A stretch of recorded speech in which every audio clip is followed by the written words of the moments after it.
ओम श्री परमात्मने नमः। हरे कृष्ण। ओम नमो भगवते वासुदेवाय। पुत्रदा एकादशी का व्रत और उसकी कथा। युधिष्ठिर महाराज ने पूछा कि हे केशव, अब आप मुझे श्रावण मास के शुक्ल पक्ष की एकादशी की कथा सुनाइए। तो श्री कृष्ण जी ने कहा कि हे राजन, द्वापर युग के प्रारंभ में महिष्मती नाम की नगरी में महीजित नाम का राजा राज्य करता था। वह पुत्रहीन था, जिसके कारण वह हर समय चिंतित और दुखी रहता था। उसे अपना राज्य दुखदाई प्रतीत होता था, क्योंकि बिना पुत्र के संसार में इस लोक और परलोक दोनों में सुख प्राप्त नहीं होता है। इधर पुत्र की चिंता थी, उधर राजा की वृद्धावस्था दिन ब दिन बढ़ रही थी।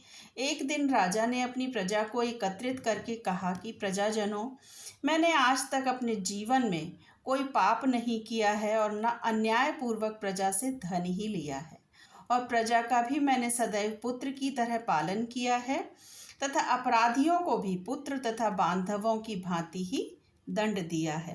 क्या कारण है कि इस प्रकार के धर्मयुक्त राज्य करने पर भी मैं महान दुख पा रहा हूँ? मेरी समझ में इसका कारण कुछ भी नहीं आ रहा है।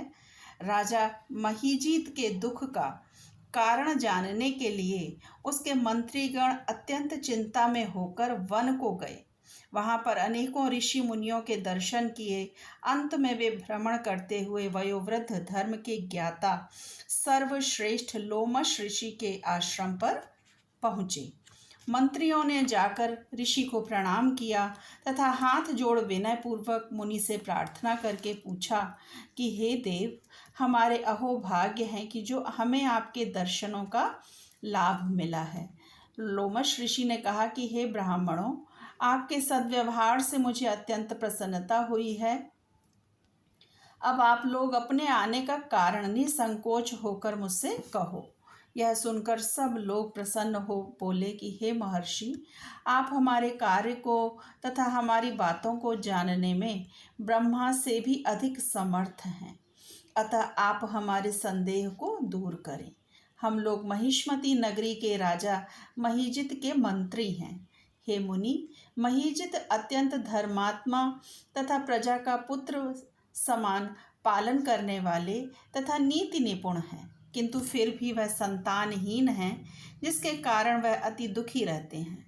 हे मुनि, हमारे राजा के संकट को दूर करने का कोई सरल उपाय बतलाइए।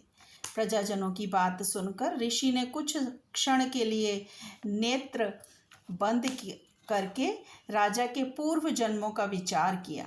विचार करने के पश्चात ऋषि बोले कि हे ब्राह्मणों, यह नृप पूर्व जन्म में अत्यंत निर्धन तथा बुरे कर्म करने वाला था तथा लगातार वह एक गांव से दूसरे गांव में घूमा करता था। वह 2 दिन का भूखा था कि तब ज्येष्ठ मास के शुक्ल पक्ष की एकादशी का दिन था। उस दिन वह एक जलाशय पर जल पीने के लिए गया। उसी स्थान पर एक गाय, जो उसी समय की ब्याही हुई थी, जल पी रही थी। इस राजा ने उस गाय को अधप्यासी ही हटा दिया और स्वयं जल पीने लगा। हे ब्राह्मणों, इसी कारण इस राजा को यह दुख भोगना पड़ रहा है तथा एकादशी के दिन भूखा रहने के कारण से यह राजा हुआ है, और गौ को प्यासी हटाने के कारण से इसको यह संतान न होने का कष्ट भोगना पड़ रहा है। तो मुनि की बात सुनकर सब लोगों ने कहा कि हे देव, कृपा करके ऐसा कोई उपाय बतलाइए कि जिसके करने से राजा के पूर्व जन्म के सभी पाप नष्ट होकर संतान की उनको प्राप्ति होवे। तो ब्राह्मणों के वचन सुनकर लोमश ऋषि बोले कि हे ब्राह्मणों, यदि श्रावण मास के शुक्ल पक्ष की पुत्रदा एकादशी को राजा सहित तुम सब व्रत कर रात को जागरण करो और व्रत के फल को राजा के लिए संकल्प कर दो, तो राजा के अवश्य ही पुत्र उत्पन्न होगा। इसमें तुम सबके तथा राजा के समस्त दुख नष्ट हो जाएंगे। महर्षि लोमश के वचनों को सुन मानकर मंत्रीगण अपने नगर को वापस आए और उन सब ने श्रावण की शुक्ल पक्ष की पुत्रदा एकादशी को लोमश ऋषि के बताए अनुसार विधि पूर्वक व्रत को करके उसके पुण्य का फल राजा को समर्पित कर दिया, संकल्प कर दिया, जिसके पुण्य के प्रभाव से रानी ने गर्भ धारण करके 9 महीने पश्चात एक सुंदर पुत्र रत्न को जन्म दिया। तो हे राजन, इसलिए इस एकादशी का नाम पुत्रदा एकादशी हुआ। जो मनुष्य पुत्र की प्राप्ति करना चाहते हैं उन्हें इस पुत्रदा एकादशी का व्रत करके पुत्र लाभ उठाना चाहिए।